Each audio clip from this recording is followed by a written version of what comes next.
Hello friends, welcome to our channel complete study. आज इस video में 25 मई शिफ्ट 1 का सॉल्यूशन करने वाले हैं। चलते हैं क्वेश्चन नंबर 1 पर।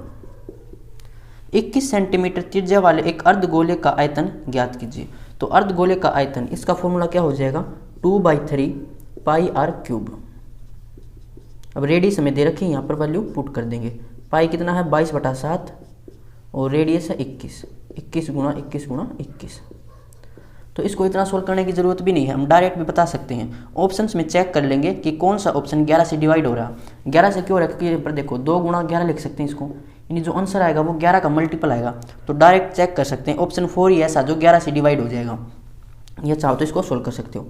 21 से 21 कैंसिल हो जाएगा। 21 का स्क्वायर कितना हो जाएगा 441 और 2 दूनी 4, 4 किससे मल्टीप्लाई करेंगे, 4 एकम 4, 4 चौके 16, 4 चौके 16 और 1 17। अब इसकी मल्टीप्लाई 11 से कर लेंगे। यहाँ से आएगा 4, 6 और 4 10, 7 और 6 13 और 1 14 से लगेगी 1, 7 और 1 8 और 1 9 और यहाँ से आएगा 1, यानी 19,404 centimetre cube. Option 4। Question number 2। 20% की छूट पर परफ्यूम बेचने पर निखिल को 140 रुपये की हानि होती है। यदि परफ्यूम का क्रय मूल्य 380 रुपये है तो इसका अंकित मूल्य ज्ञात कीजिए।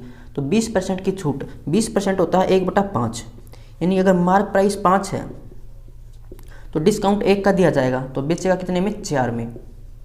और फिर कह रहा है कि जो क्रय मूल्य है यानी जो सीपी है वो है यहाँ पर 380। और पहले एक बात बोल ली थी कि 140 की हानि होती है, 140 की, यानी कि 140 कम में बेचेगा। खरीदा है 380 में, 140 की हानि हो गई तो कितने में बेचेगा, इससे 140 कम में बेचेगा, यानी ये बेचेगा 240 में। अब सेलिंग प्राइस तो हमारे पास था 4 रेशियो की वैल्यू कितनी है 240, यानी 1 रेशियो की वैल्यू यहाँ से कितनी आएगी 60, तो 5 रेशियो की वैल्यू कितनी हो जाएगी 300। तो 300 क्या था, मार्क प्राइस, यही हमसे पूछा था।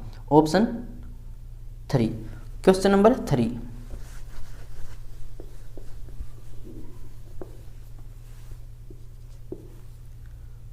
चीनी के 700 ग्राम विलयन में चीनी की मात्रा 60% है। विलयन में चीनी की मात्रा को 75% करने के लिए इसमें कितनी और चीनी मिलानी होगी। 60% कितना होता है 3/5। अगर यहाँ पर जो मिश्रण है वो 5 है तो चीनी कितनी होगी 3। यहाँ पर लिख लेते हैं शुगर, ये है वाटर। तो शुगर अगर 3 रेशियो है और मिश्रण था 5 तो वाटर कितना होगा 2, तब ये मिश्रण 5 होगा। फिर बोला विलयन में चीनी की मात्रा 75% करने के लिए, 75% होता है 3/4, यानी शुगर कितनी है 3, तो वाटर कितना हो जाएगा 1, क्योंकि मिक्सचर हो जाएगा फिर 4। तो इसमें कितनी और चीनी मिलानी होगी, मिला क्या रहे हैं चीनी, तो वाटर सेम होना चाहिए। तो वाटर को सेम करो, इसको 2 से मल्टीप्लाई कर देंगे, फिर इसको भी 2 से मल्टीप्लाई करना पड़ेगा। यहाँ से रेशियो अच्छा है, ये है 3 और वाटर सेम हो गया 2। अब पहले मिश्रण इसने दे रखा था, मिश्रण है रेशियो में 5 और इसने दे रखा था 700 ग्राम। अब कितनी चीनी मिलाई हमने, 3 रेशियो मिलाई है, तो ये हमें निकालना, यानी 3 रेशियो की वैल्यू ऐसे निकालनी पड़ेगी। सिमेट्री लगा लेते हैं, ये इसका है 140 मल्टीपल, 3 का भी 140 मल्टीपल निकालेंगे तो 14 × 42, यानी 420 ग्राम चीनी हमें यहाँ पर मिलानी पड़ेगी। ऑप्शन 1। Question number 4। यदि 2 संख्याओं का योग 25 है और उनका गुणनफल 144 है तो दोनों संख्याओं में कितना अंतर होगा। 2 संख्या मान लेते हैं ए और बी, इनका योग दे रखा 25, इनका गुणनफल है 144, इनका अंतर हमें निकालना है। तो एक आइडेंटिटी पढ़ रखी थी हमने, a प्लस में b का होल स्क्वायर माइनस में a माइनस b का होल स्क्वायर, ये होता है 4ab के बराबर। तो a प्लस b की वैल्यू है 25, इसका स्क्वायर करेंगे 625 आएगा। 4ab को लेफ्ट से लेके आएंगे तो माइनस में 144 है, इसका 4 गुणा करेंगे तो 4 चौके 16, 4 चौके 16 और 1 17, 4 कम 4 और 1 5। अब a माइनस b का होल स्क्वायर, इसको लेके जाएंगे राइट साइड, तो ये हो जाएगा a माइनस b का होल स्क्वायर। इनको माइनस करेंगे तो कितना आएगा, 15 में से 6 माइनस करेंगे 9 और 11 में से 7 माइनस करेंगे आएगा 4। ये a माइनस बी के होल स्क्वायर के बराबर है। दोनों साइड स्क्वायर रूट कर देंगे तो a माइनस बी की वैल्यू आ जाएगी यहाँ से 7। ऑप्शन 4। Question number 5। 1000 रुपये पर 1 वर्ष के लिए वार्षिक 20% की दर से साधारण ब्याज और अर्धवार्षिक आधार पर चक्रवृद्धि होने वाले चक्रवृद्धि ब्याज के बीच अंतर क्या होगा। प्रिंसिपल हमें दे रखा 1000 रुपये, रेट हमें दे रखी है 20% की, और बोला है कि टाइम है 1 साल। तो यहाँ से साधारण ब्याज निकालना, तो सिंपल इंटरेस्ट कितना हो जाएगा, डायरेक्ट 20% निकाल देंगे 1000 का, तो 10% 100 हो जाएगा, 20% 200 हो जाएगा। तो साधारण ब्याज आ जाएगा 200। फिर बोला अर्धवार्षिक रूप से, यानी रेट कितनी हो जाएगी, फिर इसकी आधी हो जाएगी 10%, और टाइम कितना हो जाएगा 2 साल, क्योंकि 6 महीने में हमें ब्याज लेना है, तो 1 साल में 2 बार ब्याज लेना पड़ेगा, तो टाइम हो जाएगा 2 ईयर का। यहाँ से हमें निकालना चक्रवृद्धि ब्याज। अब 10% दे रखा है, तो 2 साल के लिए इफेक्टिव रेट कितनी हो जाएगी, 10 जमा 10, और ये हो जाएगा 100 डिवाइड में 100, यानी 21% हो जाएगी। ए प्लस में बी प्लस में ए बी डिवाइड में 100, वो फॉर्मूला लगा लेते हैं इफेक्टिव रेट निकालने के लिए। तो अब 1000 का डायरेक्ट 21% निकाल देंगे, कितना हो जाएगा 210। ये है अब कंपाउंड इंटरेस्ट 2 साल के लिए 10% पर। तो इनका अंतर हमसे पूछा है, अंतर कितना आ जाएगा 10, ऑप्शन 4। क्वेश्चन नंबर 6,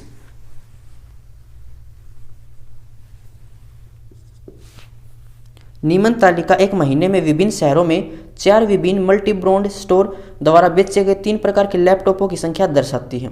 तो पूछा क्या गया है, दिए गए महीने में स्टोर ए द्वारा बेचे गए लिनोवो लैपटॉप की संख्या उसी महीने में स्टोर डी द्वारा बेचे गए डेल लैपटॉप की संख्या से कितने प्रतिशत अधिक है। तो स्टोर ए में देखिए हम लिनोवो ने 50 लैपटॉप बेचे थे, और उसी महीने में स्टोर डी द्वारा डेल लैपटॉप बेचे थे 45। तो इससे कितने प्रतिशत अधिक है, तो 5 अधिक है, किससे, 45 से, नीचे आएगा 45 और मल्टीप्लाई में 100, इससे कैंसिल करेंगे 9। अब 1/9 हमें डायरेक्ट याद है 11 से ही 1/9% होता है, डायरेक्ट याद नहीं है तो 100 को फिर 9 से डिवाइड करके देखना पड़ेगा। तो ऑप्शन 4 इसका आंसर होगा, यानी कि 11.1 हो जाएगा ये पॉइंट में अगर इसको लिखे तो। क्वेश्चन नंबर 7, सिंप्लीफिकेशन से है, 2945 डिवाइड में 19 माइनस 11 मल्टीप्लाई 5 बराबर है 29 जमा ए। तो ए की वैल्यू हमें यहाँ से निकालनी है।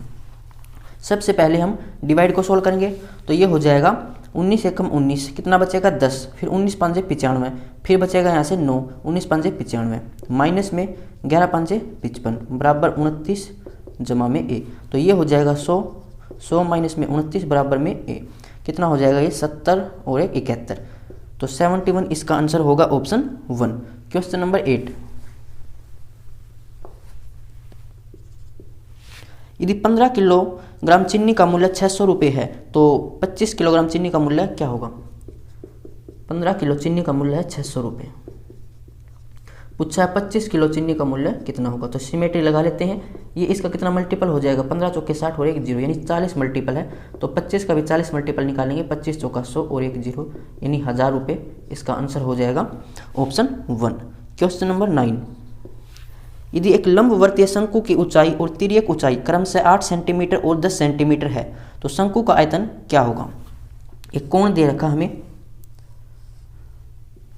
और इसकी जो लंबवर्तीय हाइट है ये कितनी है 8, और तिर्यक हाइट है ये 10 सेंटीमीटर, यानी सैलेंट हाइट है। तो रेडियस कितनी हो जाएगी, अगर इस फिगर को ध्यान से देखें तो ये हो जाएगा एक राइट एंगल ट्रायंगल, यानी समकोण त्रिभुज। तो यहाँ पर ट्रिपलेट लगा लेंगे, ट्रिपलेट क्या हो जाएगी 6 8 12, अगर 2 2 से डिवाइड करेंगे तो ये हो जाएगा 3 4 5, ये ट्रिपलेट आपको याद होगी, उसका दुगुना कर रखा है। तो रेडियस यहाँ से हो जाएगी 6। पूछा क्या है शंकु का आयतन, शंकु का आयतन इसका फॉर्मूला होता है 1/3 पाई r स्क्वायर h। तो 1/3 पाई है यहाँ पर 22/7, रेडियस हो जाएगी 6 × 6 और ऊंचाई हो जाएगी 8। इसको सोल्व करना है, 3 से कैंसिल करेंगे, 3 दूनी 6 और ये हो जाएगा 8 6 48 और 48 दूनी हो जाएगा ये 96, और यहाँ से इसको अलग अलग लिखें 2 × 11, तो 96 का दुगुना कितना हो जाएगा 192 और गुणा में 11 डिवाइड में 7 है। तो ये हो जाएगा 2 9 और 2 11, फिर 9 और 1 10 और 1 11 और 1 और 1 2 और डिवाइड में है 7। तो 7 या 21 यानी 3 समथिंग आएगा। एक ही ऑप्शन में है 301.71, ये इसका आंसर हो जाएगा। पूरा सोल्व ही नहीं करना था, एक डिजिट से ही पता लग जाता। अब चलते हैं क्वेश्चन नंबर 10 पर।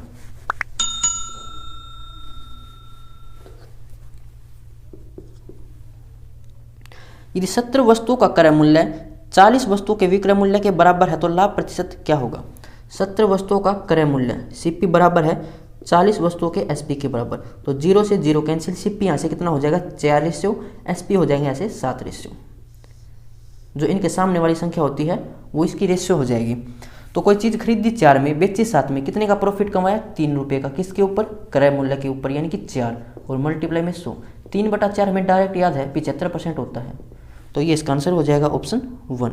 क्वेश्चन नंबर 11, दिए गए ग्राफ का अध्ययन ध्यानपूर्वक करें और उसके बाद पूछे जाने वाले प्रश्न का उत्तर दें। तो पूछा क्या है, एक राज्य द्वारा बीते वर्षों के दौरान खाद्यों का उत्पादन 1000 टन में दे रखा है। तो वर्ष 2008 की तुलना में 2019 में खाद्यान्न के उत्पादन में कितने प्रतिशत की कमी पाई? तो 2018 में ये था 70 का उत्पादन हुआ था और 2019 में हुआ था ये 65 का। तो कितनी कमी हो गई है? ये हो गई 5 की कमी। किसके रिस्पेक्ट में? 70 के रिस्पेक्ट में। मल्टीप्लाई में 100, तो ये हो जाएगा, कैंसिल करेंगे आएगा नीचे 14। तो 1/14 हमें डायरेक्ट भी याद है, क्या होता है? 7 से ही 1/7%। याद नहीं है तो इसको फिर डिवाइड करके देखना पड़ेगा। किस ऑप्शन में दे रखा है? ऑप्शन 4। इसको हम 7.14 भी लिख सकते हैं। अब चलते हैं क्वेश्चन नंबर 12 पर।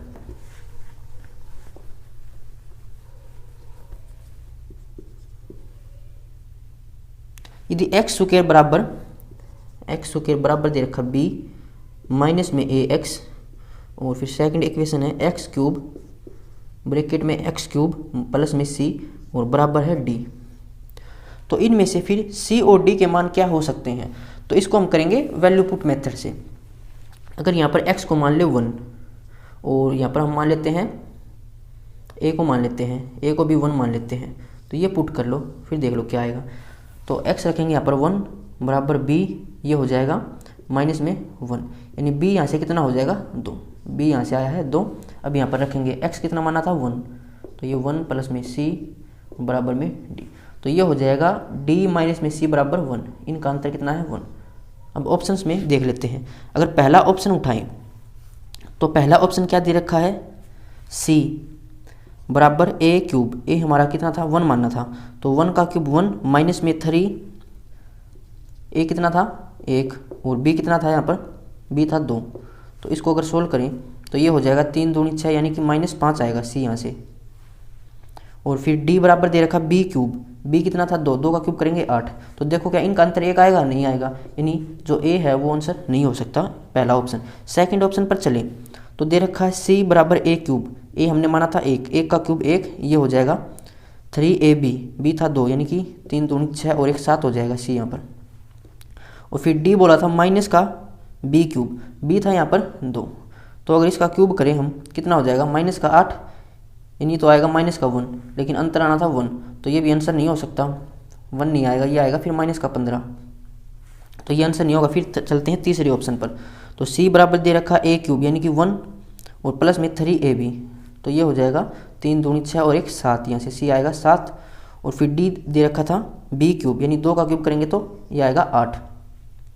इनका अंतर करेंगे d माइनस c, तो 1 आएगा, और ये यहाँ पर था, यानी थर्ड ऑप्शन हमारा राइट आंसर हो जाएगा। अब चलते हैं क्वेश्चन नंबर 13 पे। वैल्यू पुट से ही इसको आसानी से सोल्व कर सकते हैं, वैसे ये जल्दी सोल्व नहीं होगा। फिर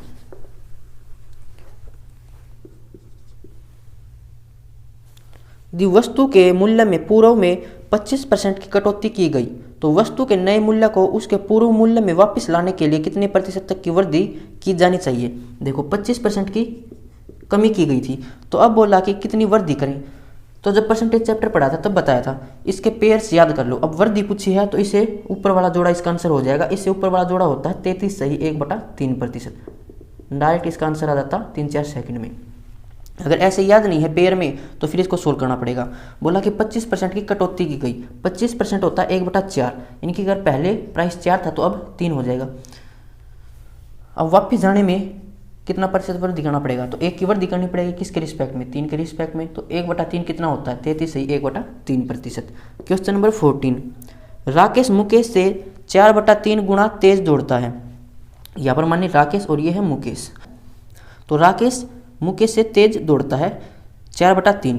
अगर ये है 3 मीटर दौड़ता है ये, तो ये दौड़ेगा 4 मीटर। एक दौड़ में यदि राकेश मुकेश को 60 मीटर की बढ़त देता है तो प्रारंभिक बिंदु से वह दूरी ज्ञात कीजिए जहां वे दोनों मिलेंगे। तो यहाँ पर बढ़त कितनी देता है? 1 मीटर की। और क्वेश्चन में कह रहा है कि 60 मीटर की बढ़त देता है, तो 1 की वैल्यू हो जाएगी 60, तो 4 की वैल्यू कितनी हो जाएगी? 240। 240 मीटर पर वो मिलेंगे। या फिर 3 से भी निकाल सकते हो, 3 से निकालेंगे तो ये हो जाएगा 180, और ये 60 मीटर पीछे था तो 60 फिर इसमें ऐड करना पड़ेगा, तो 240 यहाँ से आ जाएगा। ऑप्शन 3 इसका आंसर हो जाएगा। अब चलते हैं क्वेश्चन नंबर 15 पर।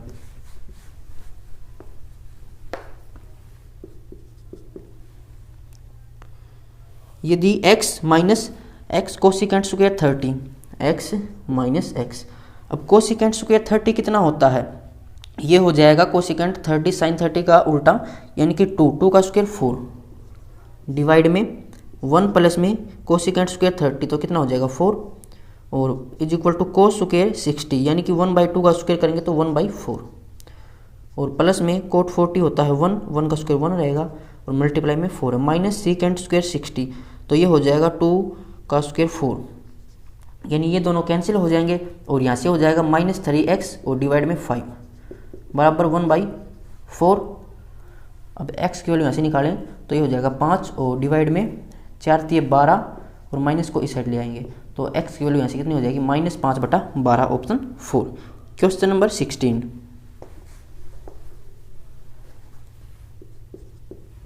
छह छात्रों के समूह में ग्रुप लीडर ने बताया कि उनका औसत वजन 46 किलोग्राम है। जब समूह में के सदस्यों से उनके व्यक्तिगत वजन के बारे में पूछा गया तो उनमें से 5 ने अपने वजन 50 किलो, 52, 40, 44 और 48 किलो बताए। छठे सदस्य ने कहा मुझे अपना वजन याद नहीं है, छठे सदस्य का वजन ज्ञात कीजिए। तो एक तो इसको कर सकते हैं डायरेक्ट बेसिक से कि उनका सम कितना हो जाएगा 46 × 6, और बाकी 5 का वजन जोड़कर उसमें से माइनस कर देंगे तो इसका आंसर आ जाएगा। उसमें कुछ टाइम लग सकता है, ज़्यादा नहीं लगेगा, थोड़ा लगेगा, लेकिन हमें और इसको शॉर्टकट करना हो तो कैसे करेंगे। देखो औसत कितना था इनका 46 किलो, ये था एवरेज, तो अगर इसको एवरेज माने, फिर बोला जो पहले ने वजन बताया था वो 50 किलो बताया था, तो इससे कितना ज़्यादा है, वो 4 किलोग्राम ज़्यादा है पहले का। दूसरे ने बताया 52, इससे है वो 6 किलो ज़्यादा। तीसरे ने बताया 40, वो इससे 6 कम है। और चौथे ने बताया था 44, वो इससे 2 कम है। और पांचवें ने बताया था 48, वो इससे 2 ज़्यादा है। तो छठे का वजन कितना आएगा वो हमें निकालना है। ये एक्स्ट्रा है, ये सारे कैंसिल हो जाएंगे तब जाकर 46 एवरेज आएगा। तो देखो 6 से 6 कैंसिल, 2 से 2 कैंसिल, तो यहाँ पर क्या होगा, जो कि 4 से कैंसिल हो जाए तो -4 होगा यहाँ पर, तभी इससे कैंसिल हो सकता है, तो -4 होगा। अब -40 में से करेंगे तो ये हो जाएगा 42, तो 42 उसका वजन होगा, ऑप्शन 2। तो उम्मीद आपको ये समझ आ गया होगा, ऐसे समझ नहीं आया तो बेसिक से आप इसको कर सकते हो, ये शॉर्टकट है। अब चलते हैं क्वेश्चन नंबर 17।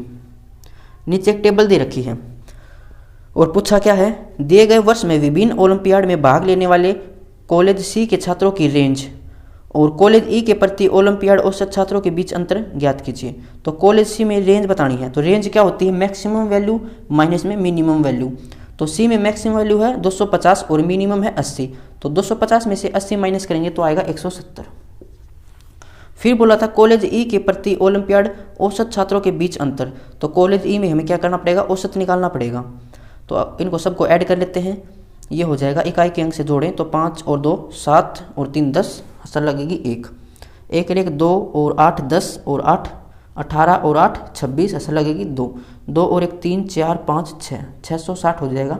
डिवाइड करेंगे, कितनी संख्या थी ये 5, तो ये हो जाएगा 5 एकम 5, 5 × 15, 5 दूनी 16, ये आएगा 132। इनमें अंतर निकालना था, 170 और 132 में अंतर निकालेंगे तो ये हो जाएगा 40 और 30, यानी कि ये हो जाएगा 38, इनका अंतर 38 आएगा। किस ऑप्शन में दे रखा है, ऑप्शन सेकंड। Question number 18। ए किसी काम को 24 दिन में कर सकता है और बी उसे 80 दिन में कर सकता है। ए कर सकता है किसी काम को 24 दिन में, बी कर सकता है 80 दिन में। फिर बोला है बी 2 दिन अकेले कार्य करता है और ए तीसरे दिन अकेले कार्य करता है। यह प्रक्रिया काम पूरा होने तक चलती है, तो कार्य कितने दिन में पूरा हो जाएगा। तो यहाँ से अगर इनका एलसीएम निकालें तो एलसीएम आ जाएगा इनका 240। ये वर्क हो जाएगा, ये टाइम है, एफिशिएंसी कितनी हो जाएगी, वर्क अपॉन में टाइम, तो ए की एफिशिएंसी 10 हो जाएगी और बी की एफिशिएंसी हो जाएगी यहाँ से 3। फिर बोला था जो बी है वो अकेले 2 दिन तक काम करता है, तो 2 दिन में ये काम कर लेगा 6, तीसरे दिन फिर 1 करेगा, तो तीसरे दिन काम कर लेगा ये कितना 10, यानी 3 दिन में कितना काम हो जाएगा, 6 और 10 16 काम हो जाएगा 3 दिन में। और काम करना था 240, तो कितना मल्टीपल करें इसका कि 240 आए, तो ये हो जाएगा 240 को अगर 16 से डिवाइड कर लें तो 16 एकम 16 बचेगा, 8 16 5 80, यानी 15 मल्टीपल करना पड़ेगा, फिर 240 काम हो जाएगा। तो इस साइड भी 15 मल्टीपल कर दो, ये हो जाएगा 15 × 45, यानी 45 दिनों में पूरा काम हो जाएगा। किस आंसर में है, ऑप्शन 3। Question number 19। कमल 11,180 में 80 वस्तुएं खरीदता है और उन्हें 6 वस्तुओं के विक्रय मूल्य के बराबर हानि पर बेचता है, तो एक वस्तु का विक्रय मूल्य क्या होगा? तो हानि पर बेचता इसका मतलब कॉस्ट प्राइस ज़्यादा है, सेलिंग प्राइस कम है। और कितनी वस्तुएं बेचकर? 80 वस्तुएं खरीदी हैं तो 80 ही बेचेगा। और किसके बराबर बेचेगा? 6 वस्तुओं के विक्रय मूल्य के बराबर। तो इसको कैंसिल कर लेते हैं, 2 से कैंसिल करेंगे 3, यहाँ से कैंसिल करेंगे 40, तो ये हो जाएगा 40 CP माइनस में 40 SP बराबर में 3 SP। तो 40 CP बराबर 43 SP हो जाएगा। अब CP या SP की वैल्यू आपको दे रखी होगी। 11,180 में वस्तुएं खरीदता है, इसका मतलब CP है ये, तो CP की वैल्यू रख देंगे 11,180। 43 को इस साइड लेके आएंगे तो डिवाइड में, ये हो जाएगा सेलिंग प्राइस। अब ये है 80 वस्तुओं का, पूछा एक वस्तु का, तो 80 से इसको डिवाइड करना पड़ेगा। 40 दूनी 80 हो जाएगा, 2 से इसको डिवाइड कर लेंगे, 2 5 10, 1 2 5 10, ये हो जाएगा फिर 2 9 18 और 1 0। 43 से कैंसिल करते हैं इसको, तो ये हो जाएगा 43 से कम 43, फिर बचेगा 12 129, फिर जाएगा 3 पर और 1 0, तो 130 इसका सेलिंग प्राइस हो जाएगा एक वस्तु का, ऑप्शन 3। Question number 20।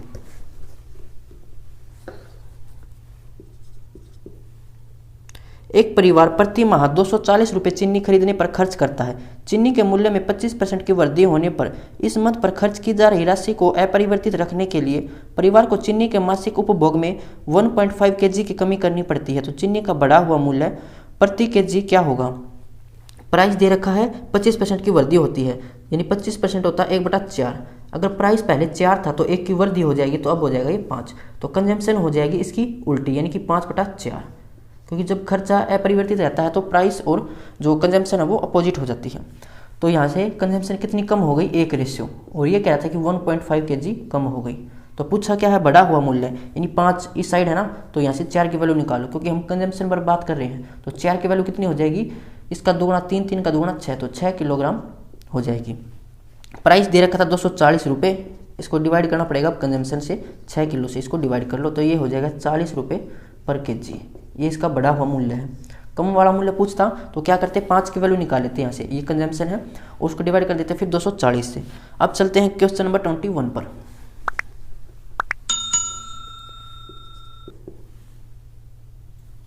एक फिगर दे रखा है, निम्नलिखित आकृति में ट्राइंगल ABC एक अंतः त्रिभुज है जैसा कि दिखाया गया है, और DE बिंदु C पर वृत्त की स्पर्श रेखा है। दिए गए विकल्पों में से कौन सा कोण आवश्यक रूप से ACD के बराबर है? फिगर क्या दे रखा है? एक सर्कल है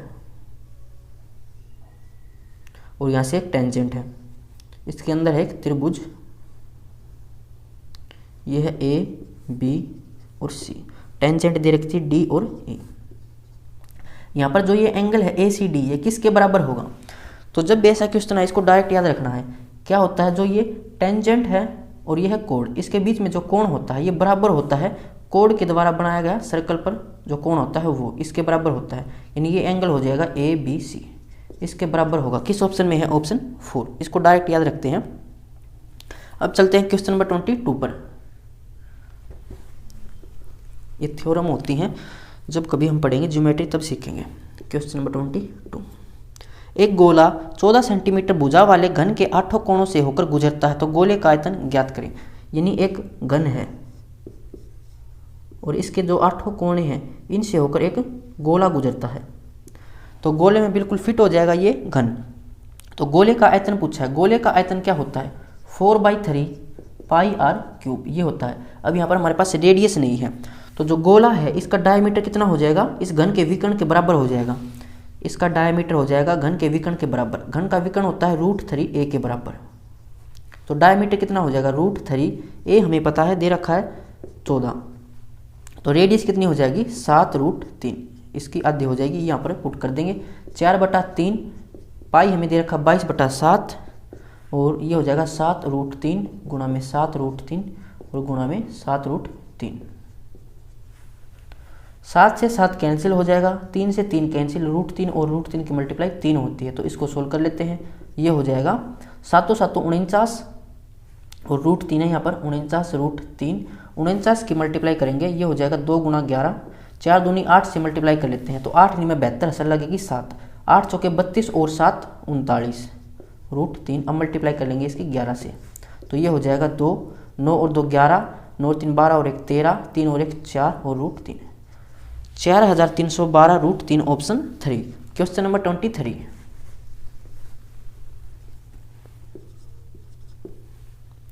एक संख्या दे रखी है 23 और यहाँ पर है रिक्त स्थान, फिर है 45, 67 और 8। अगर ये 22 से विभाज्य है तो यहाँ पर क्या आएगा रिक्त स्थान पर? 22 से अगर डिवाइड हो रही है तो वो 2 से भी डिवाइड होगी और 11 से भी डिवाइड होगी। यहाँ पर HCF 1 होना चाहिए। फिर चेक करते हैं, तो 2 से भाग होने की कंडीशन है कि इकाई का अंक सम संख्या हो, तो वो तो है, तो 2 से देख लिया। अब 11 से डिवाइड होने की कंडीशन क्या होती है? जो इवन प्लेसेज है वो और जो ओड प्लेसेज है वो, उनका सम करके जो डिफरेंस आएगा वो डिफरेंस या तो 0 आए या कोई 11 का मल्टीप्लाई। तो चेक कर लेते हैं, तो यहाँ से चेक करें 2, यहाँ पर x मान लेते हैं, तो ये हो जाएगा 2 जमा x, फिर 5, 5 और 2 7 और 7 14, तो 14 जमा x यहाँ से आया है। फिर यहाँ से चेक करें 3 और 4 7, 7 और 6 13 और 8 21। अब इनका अंतर करना हमें, अंतर या तो आए 0 या कोई 11 का मल्टीपल हो।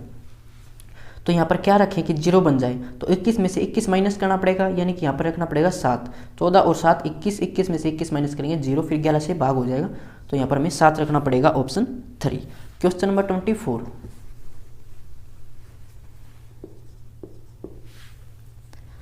a जमा b जमा c, ये दे रखा 10। ab जमा bc जमा ca, ये दे रखा 30। पूछा क्या है? a स्क्वायर जमा b स्क्वायर जमा c स्क्वायर। तो एक आइडेंटिटी होती है a जमा b जमा c, इसका होल स्क्वायर, ये होता है a स्क्वायर जमा b स्क्वायर जमा c स्क्वायर जमा में 2ab 2bc 2ca। तो 2 को कॉमन ले लेते हैं, ये हो जाएगा ab जमा में bc जमा में ca। अब a b c की वैल्यू में दे रखी है 10, तो 10 का स्क्वायर करेंगे 100। अब इसकी वैल्यू भी दे रखी है 30, 30 का दुगुना करेंगे 60, 60 को लेफ्ट साइड लेके आएंगे तो माइनस में, ये हो जाएगा a स्क्वायर जमा b स्क्वायर जमा c स्क्वायर के बराबर। तो ये कितना हो जाएगा? 40। तो 40 इसका आंसर होगा ऑप्शन 1। Question number 25। एक बाइक 50,000 में खरीदी जाती है, इसका मूल्य सालाना 10% की दर से घटता जाता है, तो कितने वर्षों में इसका मूल्य 36,450 हो जाएगा? तो 10% घटता है, इसका मतलब 10% होता है 1/10। तो पहले अगर मूल्य 10 था तो 1 घटकर अब 9 हो जाएगा। तो खरीदी थी 50,000 में और मूल्य घट रहा है 9/10 हो जाएगा। कितने सालों में ये नहीं पता, तो इसकी पावर n कर लेते हैं और ये हो जाएगा फिर 36,450 के बराबर। तो इसको सोल्व करें, 0 से 0 कैंसिल, 5 से सोल्व करेंगे तो आएगा 1000 और 5 7 35, 5 दूनी 10, 5 9 45। तो 9/10 की पावर n, ये हो जाएगा 729। 1000 को राइट साइड लेके जाएंगे तो डिवाइड में, तो ये कितना हो जाएगा? ये होता है 9 का क्यूब, ये होता है 10 का क्यूब, तो इनका क्यूब हो जाएगा, यानी n कितना आ गया यहाँ से 3। तो 3 साल में ये घटकर इतना हो जाएगा ऑप्शन 1। तो ये 25 क्वेश्चन पूछे गए थे। अगर किसी क्वेश्चन में कोई डाउट है तो आप कमेंट बॉक्स में पूछ सकते हैं। मिलते हैं नेक्स्ट वीडियो में।